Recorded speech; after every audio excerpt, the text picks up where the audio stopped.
In one recent engagement, Israeli F-15s intercepted a Houthi missile salvo over southern Israel, using split-second jamming and precise AMRAAM launches. The moment radar screens light up with incoming threats, pilots flip into afterburner, racing skyward as every second counts. Cities and lives depend on their ability to react with discipline and speed. How do they turn a handful of seconds into a life or death advantage? As the skies fill with precision-guided missiles and relentless salvos, the challenge facing Israel's defenders grows more complex. To understand the stakes, we first need to examine how the Houthi missile threat has evolved to reshape the battlefield. For the Houthis, limited access to traditional air power has never meant accepting a passive role in regional conflict. Instead, they've upgraded short-range rockets into guided ballistic and cruise variants using Iranian-supplied guidance kits. This shift has given them a strategic reach far beyond their original capabilities, allowing them to strike targets deep inside Israeli territory. Over the past decade, the group has turned missile warfare into a core element of its military doctrine, leveraging these weapons to target infrastructure and military assets that once seemed out of reach. Early Houthi rocket attacks were basic, relying on improvised launchers and unguided projectiles with limited range and accuracy. But as the conflict escalated, their arsenal began to change. With help from Iranian sources and access to global technology markets, Houthi engineers started fitting their missiles with advanced guidance systems. What began as short-range harassment evolved into a campaign featuring ballistic and cruise missiles capable of traveling hundreds of kilometers. These new weapons, equipped with improved navigation and targeting, have made it possible for the Houthis to threaten power plants, airfields, and military bases well beyond Yemen's borders. A clear example of this evolution came during the May 2025 operation targeting Hodeidah port. In that strike, Israeli F-15s responded with precision bombing runs, using GBU-31 to neutralize Houthi launch infrastructure. The Houthis, however, had already demonstrated their ability to launch coordinated attacks on strategic facilities, using salvos of guided missiles to challenge Israel's defenses. Each successful or near-successful strike forced Israeli planners to reconsider the limits of their air defense systems, highlighting the growing sophistication of Houthi tactics. The diversity of the Houthi missile arsenal is a key part of its effectiveness. They now deploy a mix of ballistic missiles, cruise missiles, and drone-launched munitions, each serving a different tactical purpose. Ballistic missiles with ranges extending hundreds of kilometers give them the ability to reach deep into Israeli-controlled territory, while cruise missiles, often flying at low altitude, are designed to avoid detection and interception. Although drones remain part of their toolkit, it is the guided missile threat, backed by improved accuracy and longer range, that has most directly challenged Israel's security apparatus. Saturation tactics have become a defining feature of Houthi operations. Rather than relying on a single missile to break through Israeli defenses, the Houthis launch multiple missiles in rapid succession, seeking to overwhelm detection and interception systems. In one documented assault, a coordinated barrage forced Israel to activate its multi-layered defenses, scrambling Iron Dome, David's Sling, and fighter intercepts all at once. Even if most incoming threats are intercepted, the risk posed by a single missile slipping through remains significant. This approach exploits the inherent limitations of any defense system, making each engagement a test of both technology and resilience. The challenge for Israel is compounded by the Houthis' willingness to adapt. After each engagement, Houthi engineers analyze the results and adjust their tactics, altering flight paths, timing, and even missile programming to probe for weaknesses. Sometimes they use decoy missiles to draw fire away from high-value targets. Other times, they stagger launches to confuse radar operators. The result is a constantly shifting threat environment that forces Israel to upgrade its own systems and refine operational procedures. For Israeli commanders, staying ahead of these adaptations is not just a matter of keeping pace. It's a necessity for national security. Foreign support, particularly from Iran, has played a role in accelerating Houthi missile development.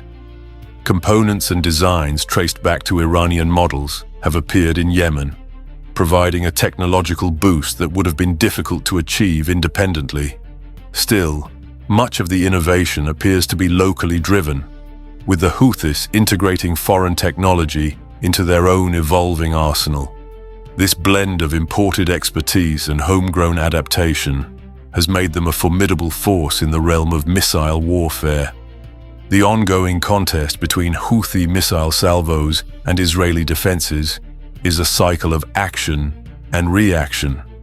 Each new advance by the Houthis compels Israel to respond with upgrades of its own. From improved radar systems to faster, more capable interceptors, this dynamic has pushed both sides to innovate, turning every engagement into a proving ground for the latest technology and tactics.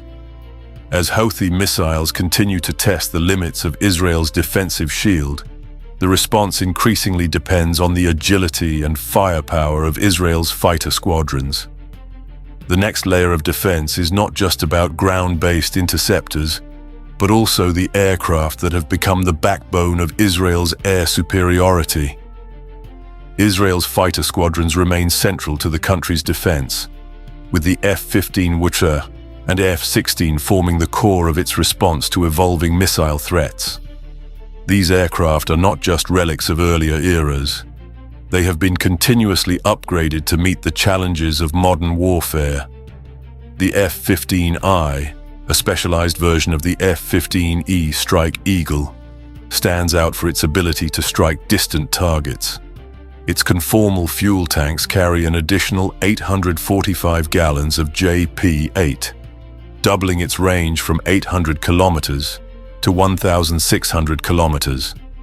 This capability allows Israeli pilots to reach Houthi-controlled sites across the region, including deep inside Yemen, without relying on mid-air refueling. Such extended reach is crucial, given the distances involved in intercepting threats before they approach Israeli airspace. F-16s complement the F-15's heavy lift and long-range role with their agility and versatility. These jets have also undergone significant modernization, including the integration of advanced targeting pods. The Lightning pod, for example, uses multispectral sensors and a 30 by optical zoom, enabling pilots to identify and track targets up to 20 kilometers away, even through haze or smoke. This precision is essential when engaging small, fast-moving missiles or drones that might otherwise evade detection. The F-16's lighter frame and nimble handling make it ideal for rapid interception missions, especially when time is short and the threat is unpredictable. Both aircraft benefit from advanced cockpit technology, most notably the Elbit-4 helmet-mounted display. This system allows pilots to keep their eyes on the sky, tracking threats and terrain in real time without looking down at their instruments. The result is faster decision-making and improved situational awareness, especially during low-altitude or terrain-following flight profiles. For Israeli pilots flying extended missions over hostile territory, this heads-up capability is a critical advantage. The effectiveness of these fighters is further enhanced by their electronic warfare suites. The ELTA EL-822 self-protection jammer, for instance, is a key component of the F-15I's defense. It detects enemy radar emissions and emits tailored jamming pulses, using digital radar frequency memory techniques to alter and rebroadcast signals. This confuses enemy radar about the aircraft's range and bearing, making it much harder for hostile missiles to maintain a lock. The EL-822 can operate across multiple frequency bands at once, providing a robust shield against both ground-based and airborne threats. When combined with traditional countermeasures like flares and chaff, these systems give pilots a vital edge in surviving complex engagements. Israeli fighter operations are rarely conducted in isolation. Backed by airborne early warning data, pilots can vector on incoming missiles hundreds of kilometers from shore. AWACS platforms provide real-time tracking and coordination, alerting squadrons to new threats and guiding interception efforts. This integration of airborne command and control with fighter capabilities creates a dynamic, multi-layered defense that adapts quickly to shifting circumstances. A recent interception underscores how these elements work together. When radar detected a Houthi missile barrage headed toward a key Israeli base, F-15I pilots scrambled and received targeting data from AWACS. As they climbed to intercept, onboard jammers disrupted enemy guidance systems, while the pilots used their helmet displays to maintain situational awareness. Once in range, they launched AIM-120 AMRAAMs, guided by both their aircraft's radar and AWACS feeds. The missiles successfully intercepted the ballistic targets before they could threaten the base, demonstrating the critical interplay between technology, training, and real-time intelligence. This cycle of adaptation and response is ongoing. After each mission, engineers analyze performance data, making incremental improvements to aircraft systems and electronic countermeasures. Pilots rehearse new tactics, ensuring their skills remain sharp against evolving threats. The result is a force that stays ahead of adversaries not through brute strength, but through constant innovation and disciplined preparation. Israel's fighters are one layer in a larger defensive network, but their role in intercepting threats before they reach Israeli airspace remains pivotal. The combination of range, advanced sensors, electronic warfare, and pilot expertise forms a nearly impenetrable shield against many missile attacks. Yet, as adversaries develop more sophisticated guidance and evasion technology, the contest grows more complex. The next stage of this struggle unfolds in the invisible realm, where radar waves, electronic jamming, and data links battle for dominance before a missile even appears on the horizon. Israel's answer to the challenge of advanced missile threats is a sophisticated web of electronic warfare and layered defenses. At the center of this network is the EL-822 self-protection jammer, a system designed to outmaneuver even the most modern radar-guided weapons. The EL-822 works by detecting enemy radar emissions in real time, recording their signals, and then rebroadcasting those signals in altered forms. This process, called digital radar frequency memory, allows the jammer to inject confusion directly into enemy systems, making it appear as if Israeli aircraft are farther away, moving unpredictably, or splitting into multiple targets. The EL-822 can manage multiple radar emissions at once, adapting instantly to shifting threats and frequencies. The effectiveness of the EL-822 is rooted in its seamless integration with the F-15I's onboard electronic warfare suite. Mounted on either the centerline or wing pylons, the jammer communicates directly with the aircraft's mission computer, which classifies radar threats and initiates precise countermeasures. This automation relieves pilots of the need to manually respond in high-pressure situations, allowing them to focus on navigation, targeting, and evasion. When Houthi forces activate multiple Soviet-origin spoon-rest radars, the F-15I can descend to low altitude, using terrain for cover while the EL-822 disrupts radar tracking, a combination that greatly increases survivability in contested airspace. Coordinated electronic warfare tactics further amplify the impact of the EL-822. When multiple Israeli fighters operate together, their jammers can synchronize pulses via data link, creating overlapping envelopes of electronic interference. This tactic can produce ghost targets on enemy radar screens, making it appear as though incoming missiles are homing in on decoys instead of real aircraft. Such coordination is especially important when facing Iranian-supplied radar systems operated by Houthi crews, which are designed to counter basic jamming techniques. The EL-822's ability to adapt to new radar patterns and frequencies ensures that Israeli pilots stay a step ahead of evolving threats. Electronic warfare is just one layer of Israel's broader defense strategy. Early warning radar stations and AWACS aircraft extend the reach of Israeli surveillance, scanning vast stretches of airspace for signs of incoming missile launches. Data from these platforms is relayed in real time to both airborne fighters and ground operators, creating a unified picture of the battle space. When a threat is detected, this information enables pilots to vector toward the threat corridor and prepare for interception. A recent incident illustrates how these layers come together in practice. During a Houthi saturation salvo, F-15 is used EL-822 jamming and AIM-120S vectored from AWACS to neutralize 5 inbound ballistic missiles before they cross the coastline. The missiles, designed to fly low and avoid radar, were detected early thanks to AWACS support. As the fighters closed in, the EL-822 pods injected false signals into the missile's guidance systems, breaking their lock and causing them to veer off course.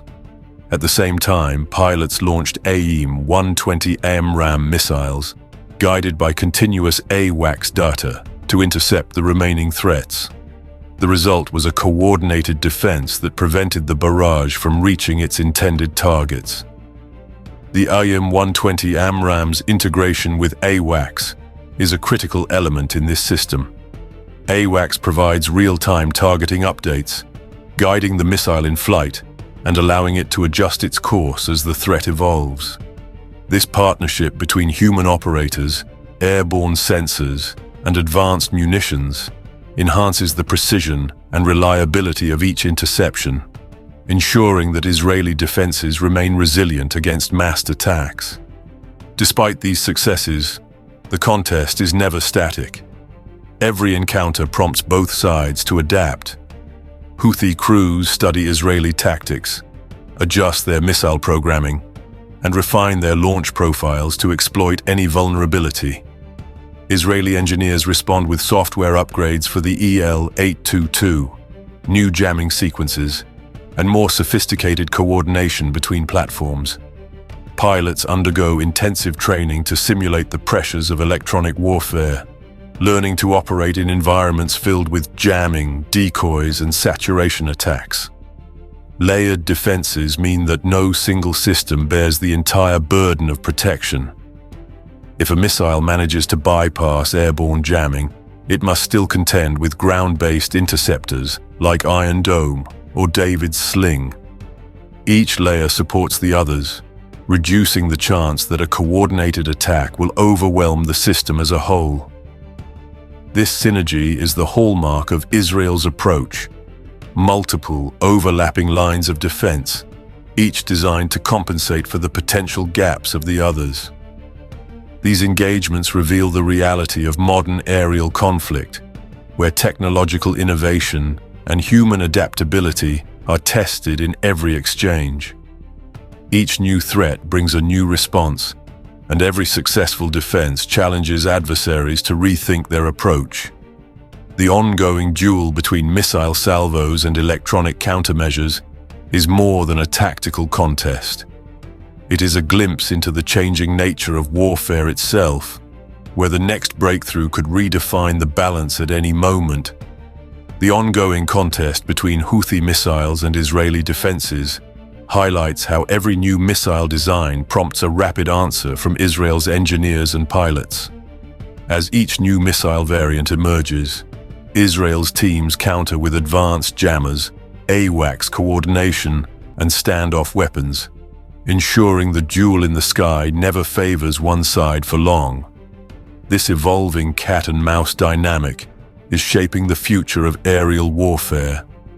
And just like that, the skies above the Middle East become a real-time laboratory for the future of warfare, where every missile launch triggers a counter, and every counter forces the next evolution. It's not just war anymore, it's a tech arms race at Mach speed. So, what's coming next? Hypersonic decoys, AI-driven countermeasures, laser-toting fighters turning the night sky into a Star Wars sequel. You won't want to miss what's just over the horizon. Smash that like button. Fire off a comment with your take on the next big leap in aerial warfare.